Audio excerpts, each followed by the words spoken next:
Good afternoon, everybody, and welcome to the season 4 finale of Liam's Live Jukebox with me, Liam. Da, da, da, da, da, da, boom. Now, in this very short finale episode, because there's other things that are going to be coming on after this, which I will talk about at the end, I'm talking about my LGBTQ plus icons, and we'll get straight into it and talk about why these icons are important to me and why they mean a lot to me as an LGBTQ plus person. Well, the first LGBTQ icon that I'm going to talk about is the group that started it all, really, probably on that journey, and that was Steps.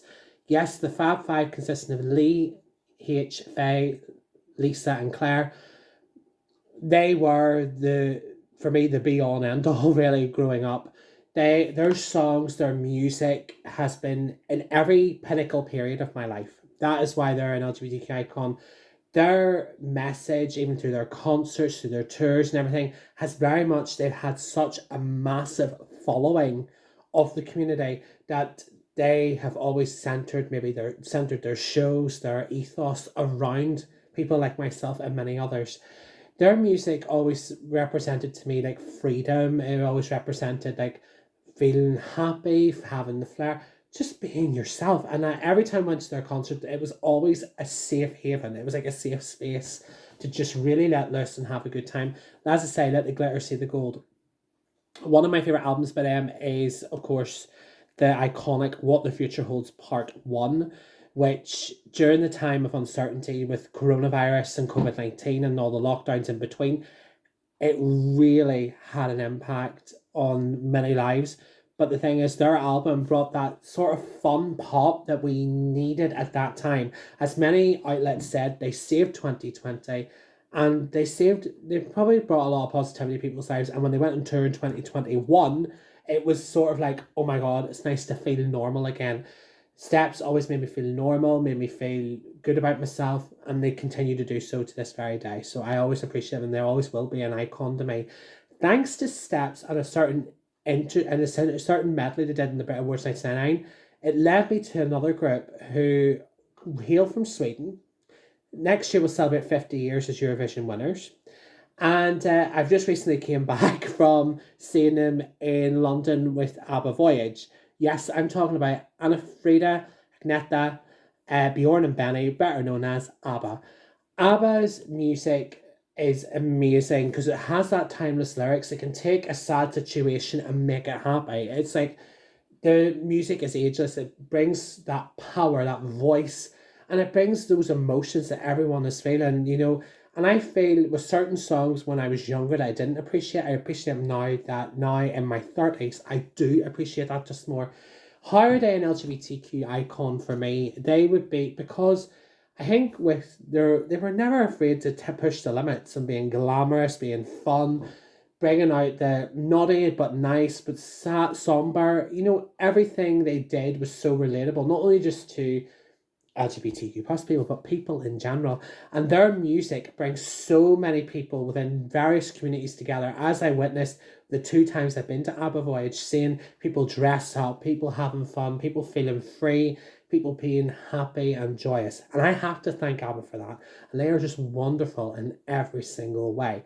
And that is why they are an LGBTQ icon.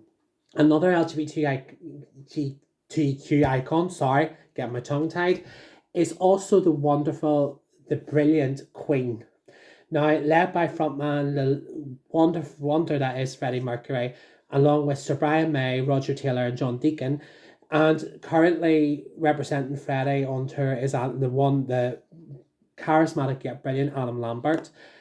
Queen would be my LGBT icon because they made rock so glam. They made it along with David Bowie and stuff like that as well. They're like ABBA. Their songs are ageless. They tell a story.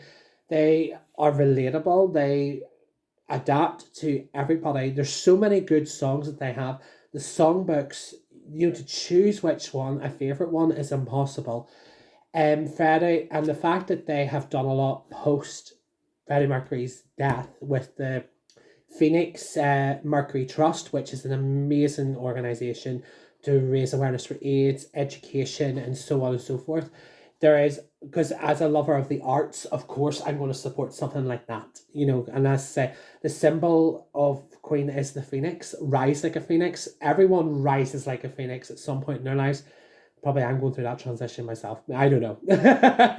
But they are my LGBTQ icon because they're another LGBTQ icon of mine because of their music, because of their work, because of the differences they've had made, not only to the music community, but to the various communities that follow them as well. And I always will respect them for that. So that's why they're an LGBTQ icon. Another icon is the Queen of Reinvention, the Queen who never ages. She's centuries old, but she's fantastic. I do mean that in a joke, and I mean that in the most endearing way possible. I'm talking about Cher.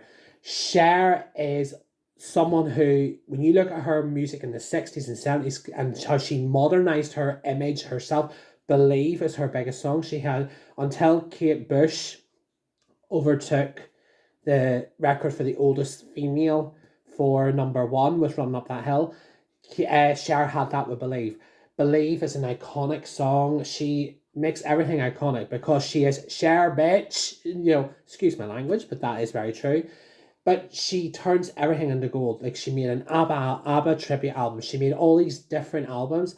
There's even, and I'm even to this day finding songs on Spotify which I never heard before. There was one I've listened to recently called Dress to Kill, which is fantastic. It's like country but rocky at the same time, which matches her voice. So distinctive. She has been and throughout her entire career an advocate for the LGBT community. She cares about the LGBTQ plus community, and having a transgender child as well, she would have probably more empathy than anybody as to what that is, and as to what people like that are going through as a parent, as a mother, you know, as well. And she is just iconic. She's just brilliant and wonderful, and so on and so forth. So that is why they're an LGBTQ icon. She is an LGBTQ icon, rather. I don't know, maybe she is they, I don't know. She's changed them, but I think it's she, I think. All right, so I do apologize if I got that wrong. And one of my final icons is a very big group of queens. A very big group of queens. Now, I'm also going to make honourable mention to the queens in pose, like Dominique Jackson, MJ Rodriguez, Billy Porter, making the ballroom scene relatable, an aspect which I didn't know much about. I learned through watching Pose about it, and it was something I would love to watch and be part of. You know, I, as a white male, you know, it's like, and I'm always supportive of all groups, like all groups of communities, and getting to know people of the communities as well. But it'd be a group I was supporting. They are also icons as well.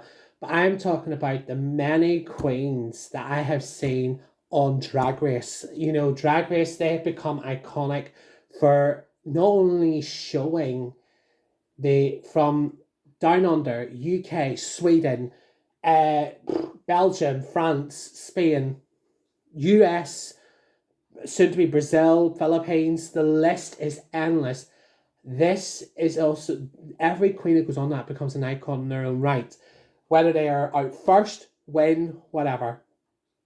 I have respect for every single queen who's gone on to that, who has shown their art.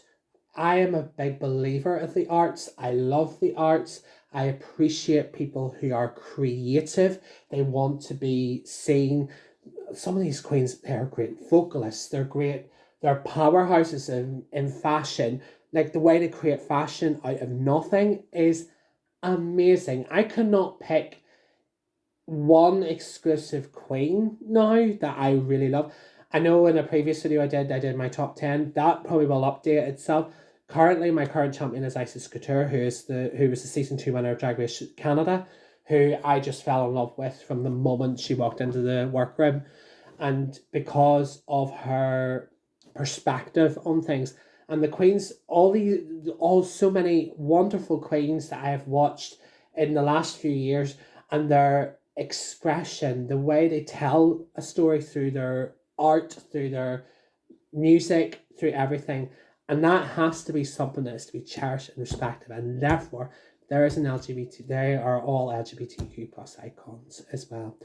So they're the main icons, but I want to point out that every human who is in this category of the community, whether they are lesbian, gay, bi, transgender, non-conforming, non-binary, queer, what the list goes on. You know, there are the many factions of the LGBTQ plus community. There are many factions now.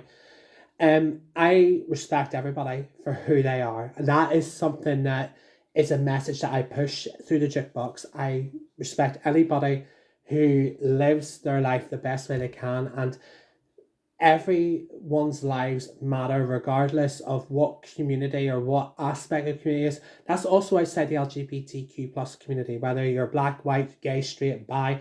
Oh, and I have to mention as well, Lady Gaga is another icon of mine who I also respect, because her lyrics are very centered towards people like myself and very relatable to people, to loving yourself and being who you are. So that is also an LGBTQ plus icon in my book, and she's just amazing. Who can say no to Gaga? But I think people should love themselves for who they are. Don't be afraid to say you don't love yourself, and so on and so forth. And I've learned to love myself in time. It's not been an easy road, but I have learned to love myself, and I learned to love who I am and love many other people for who they are, and also respect other people's points of view. Not everyone is going to have the same opinion as well. So, and we are all, in our own way, we are all stars in the LGBTQ plus community, but keep spreading a message of positivity and understanding as well, and educate people who maybe don't understand, as well. It's not trying to be harmful. Let's lift each other up, not tear each other down. So I am going to leave that there. So that is the end of this season.